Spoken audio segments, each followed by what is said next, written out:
After the Boston bombing, much of the speculation and stereotyping around Islam and American Muslims has been directed towards Catherine Russell, the American widow of the now deceased Tamerlan Tsarnaev. Now, media reports have suggested that Russell, who converted to Islam, was coerced and controlled by her husband, an all-American girl brainwashed by her fanatic husband, if you will. Now, these misconceptions about Muslim women in America aren't unique to Russell. American women who convert to Islam are often similarly misjudged and misunderstood, and the scrutiny has only heightened following the bombings. Some of those women are now here with us to share their decisions and experiences firsthand. And there are so many Muslim women who, if we're just restricting our comments to dress, do not choose to wear the hijab.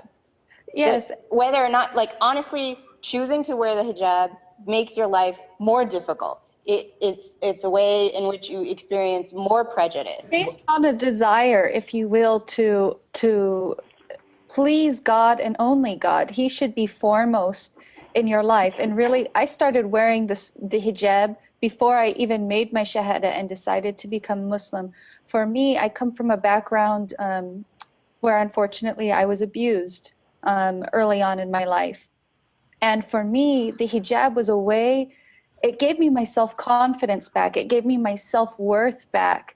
I felt like this big weight had been lifted off of my shoulders, and all of a sudden I felt like I was being seen through new eyes by people. I had so much more respect from people. The difference that it makes on how you're treated. People look at you and they see you as a person, right? And not as, you know, a woman who's on a commercial trying to sell a car dressed in skimpy clothing. But I actually think that people look at me and they see a stereotype. Like, I still feel that people look at me and they see my scarf and they make certain assumptions about me that are just as inconvenient as if I didn't wear it. I don't feel like my authentic self is more seen. I was raised in the Congregationalist tradition, Ahmed, which is a pretty liberal Protestant tradition, maybe like one step to the right of Unitarianism.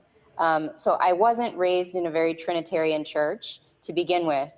And when I started to learn, I mean, look, you know, you mentioned earlier that my brother converted before I did, and I learned most of my Islam from him, but there were 7 years in between when he converted and when I converted. So I spent a long time thinking about this and asking questions. And what was it, though? But what were those answers that Terry referred to that brought you solace or brought you comfort or brought you whatever it is that makes you a Muslim? Joy, peace, modesty?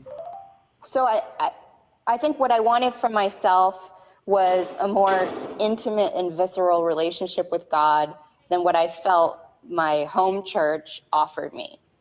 You know, I loved the way Muslims prayed. I loved that they prayed with their bodies. I loved that they prayed multiple times a day. I didn't feel like I was getting the spiritual food that I needed by just going to church once a week. Although there are many lovely things about church, and there are a lot of things that I miss about it now. Right.